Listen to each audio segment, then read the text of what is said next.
नमस्कार साथियों, GLCIS में आपका स्वागत है। अभिनंदन। निश्चित रूप से आप सभी लोग बहुत बढ़िया बेहतर होंगे। MPPSC प्री 2023 जो एग्ज़ाम हमारी हुई है उसकी फाइनल आंसर की जो है कब तक आ सकती है। बच्चों के काफ़ी सारे मैसेज आ रहे हैं, तो जो बच्चे पहली बार दिए हैं या जिन बच्चों को पहले से अनुभव है या नहीं है, तो आप ये मान के चलिए कि जब हम आपत्ति दर्ज करवा देते हैं तो उसके लिए 7 दिन की अवधि होती है, वो पूरी हो चुकी है। उसके बाद आयोग द्वारा क्या है, एक विशेषज्ञ कमेटी बिठाई जाती है और उसके लिए 7 से 10 दिन का समय जो तय किया जाता है। और उसके बाद आयोग के विशेषज्ञ जो है जहाँ जहाँ जो चेंज करने उन चेंजेस के लिए बताते हैं। तो आप ऐसा मान के चलिए कि जैसे हमारा रिज़ल्ट जो है उसको आए हुए लगभग आज 12 से 13 दिन हो चुके हैं, ठीक है, और आपत्ति क्लोज हुए भी लगभग 1 दिन हो चुका है। इस स्थिति में आप ये मान के चलिए कि लगभग अगले 7 दिन और लग सकते हैं, 7 से 15 दिन फाइनल आंसर की आने में। तो 7 से 15 दिन में अगर हमारी आंसर की आ जाती है तो ये लगभग एक प्रिडिक्टेड टाइम जोन होगा। अब नई आंसर की आने से कट ऑफ पर क्या प्रभाव होगा, इस चीज़ को लेकर आपके दिमाग में बहुत सारी क्वेरी चल रही होगी। आप सोच रहे होंगे कि भाई कैसे क्या चीज़ें होंगी। तो देखिए, ये सब कुछ डिपेंड करता है कि आयोग जो है उसके द्वारा जो आंसर की है उस आंसर की में कितना चेंजेस किया जाता है।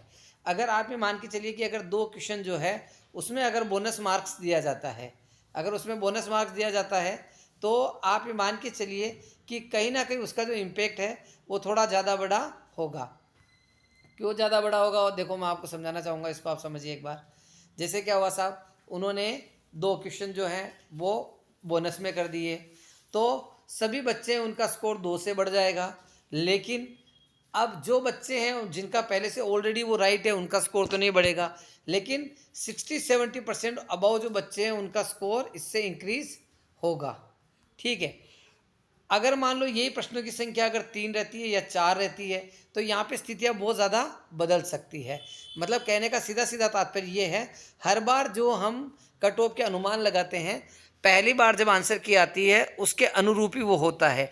लेकिन इस बार आयोग के द्वारा जो बोनस देने का पैटर्न बदला है और जो प्रश्न इस बार चुनौती में दिए गए हैं उनमें बहुत सारे बच्चों के वो प्रश्न सही हैं जिनके डिलीट होने की संभावनाएं हैं।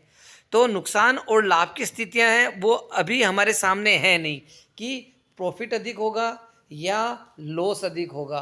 तो सब कुछ स्थितियां हैं, इससे निर्भर करेगी। लेकिन एक विशेष चीज़ आप लोगों को मैं बताना चाहूँगा कि मेंस को लेके आपको कैसे प्रिपरेशन करनी चाहिए और किस स्कोर से आपको प्रिपरेशन जो है वो शुरू कर देनी चाहिए। तो इसके लिए आप ये मान के चलिए कि देखिए, अगर आप लोगों का स्कोर जो है, आपका स्कोर जो है वो अगर जर्नल, ओबीसी और आपका ईवीएस में, ईडब्ल्यूएस में अगर 75, 74, 76 यहाँ से अगर प्लस राइज कर रहा है तो मेरे को लगता है कि आपको मेंस की तैयारी अच्छे से करना शुरू कर देना चाहिए।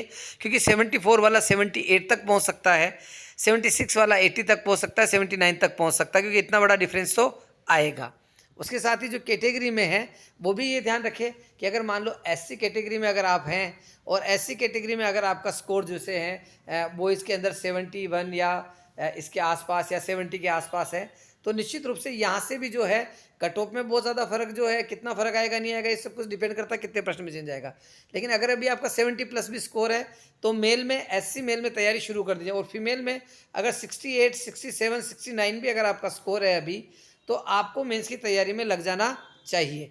अगर एसटी कैटेगरी की अपन बात करें तो एसटी कैटेगरी में जो मेल है वहाँ 66, 65 से जो ऊपर स्कोर है यहाँ से आपको मेंस की तैयारी में लग जाना चाहिए। और फीमेल में अगर 60, 62 प्लस अगर स्कोर है तो आपको मेंस की तैयारी में लग जाना चाहिए। साथ ही देखिए, जैसे कोई अपडेट आता है आयोग द्वारा आंसर की को लेके या और किसी प्रकार का अपडेट, तो वो निश्चित रूप से आपको इस संस्थान में प्राप्त होगा। अभी तक आप हमारे संस्थान से जुड़े नहीं हैं तो जुड़े, एक बेस्ट प्लेटफॉर्म है। और हमारे ऐप पर आप लोग जो हैं वो सारे कोर्सेज आप प्राप्त कर सकते हैं। ऐप का लिंक जो है वो आपको डिस्क्रिप्शन में भी मिल जाएगा। साथ ही आप हमारे व्हाट्सएप नंबर पर भी मैसेज करके ऐप का लिंक ले सकते हैं। ये नंबर जो है आपको यहाँ पे दिख रहा होगा, ये नंबर मैं आपको बता देता हूँ। आप या व्हाट्सएप पे करके और भी कोई आपका प्रश्न है तो आप कर सकते हैं, लेकिन प्लीज़ आप कॉल ना करें, सभी बच्चों के कॉल लेना संभव नहीं होता है। ये हमारा व्हाट्सअप नंबर है, यहाँ पे आप मैसेज करेंगे, हम आप लोगों को जो भी प्रॉब्लम होगी उसको सॉल्व कर सकते हैं। 9907708855। मेंस को लेके, प्री को लेके, 2024 की प्री को लेके बेस्ट से best courses, notes, content, English medium, Hindi medium, सारी चीज़ें यहाँ पे उपलब्ध है। तो निश्चित रूप से आप ज़रूर ज्वाइन करें। बहुत बहुत धन्यवाद।